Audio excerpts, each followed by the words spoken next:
Bonjour Henri Sterdignac. Bonjour. Vous êtes économiste chercheur affilié à l'OFCE, vous êtes membre du collectif des économistes atterrés. On parle beaucoup du déficit de la sécurité sociale. Alors dans les comptes de la sécurité sociale, on voit un déficit de 5,4 milliards d'euros en 2019. Vous avez fait une recherche et publié un article intitulé « Le déficit de la sécurité sociale, un mensonge d'État ». Et vous retraitez les comptes en disant qu'il y a en réalité un fort excédent. Alors comment l'évaluez-vous, cet excédent de la sécurité sociale ?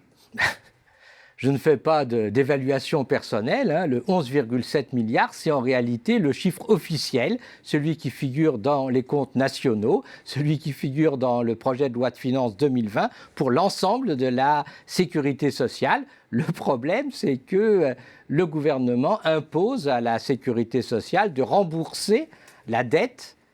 Et donc, on a créé un organisme qui s'appelle la CADES, la Caisse d'amortissement de la dette sociale. Cet organisme va rembourser en 2019 pour 15 milliards de dettes, mais bizarrement, ces 15 milliards d'excédents de la CADES ne figurent pas dans les comptes de la sécurité sociale tels que le gouvernement les présente dans le PLFSS. Et donc, en réalité, la sécurité sociale, en incluant l'ensemble de la CADES, de l'UNEDIC, etc., va présenter en 2019 un excédent de 11,7 milliards. C'est une très bonne nouvelle parce que ça veut dire que la dette sociale sera remboursée en 2024 ou 2025 et à ce moment-là, les 15 milliards qu'on consacre chaque année au désendettement, on pourra l'utiliser pour autre chose, par exemple pour la dépendance, pour améliorer les conditions de vie et de travail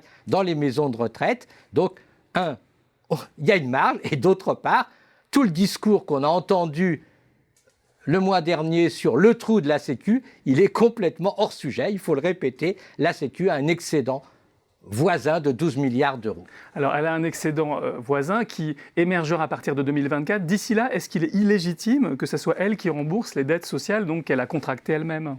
D'abord, il faut rappeler que cette dette, elle vient en grande partie de la mauvaise situation économique en raison de la crise financière. Donc, ce n'est pas les bénéficiaires de la Sécu ou les travailleurs qui en sont responsables, c'est les institutions financières. Et d'autre part, si on regarde l'ensemble de la Sécu, bien sûr, elle a une dette qui est de l'ordre de 203 milliards d'euros, mais en même temps, quand on regarde le fonds de réserve des retraites, la GIRC, l'ARCO, il y a des avoirs qui représentent aujourd'hui 207 milliards d'euros, des actions, des obligations. Donc globalement, la sécurité sociale a un solde financier pratiquement légèrement excédentaire. Il n'y a pas de problème de la dette, il n'y a pas une dette qu'on va léguer à nos enfants. Là, l'État, lui, a une dette, mais la Sécu, on l'a forcé à ne pas avoir de dette. Elle a une dette nette qui est nulle, en fait. Elle a une dette nette qui est nulle.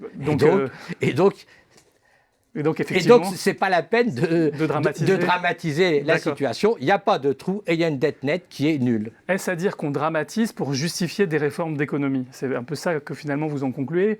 Oui, bien sûr.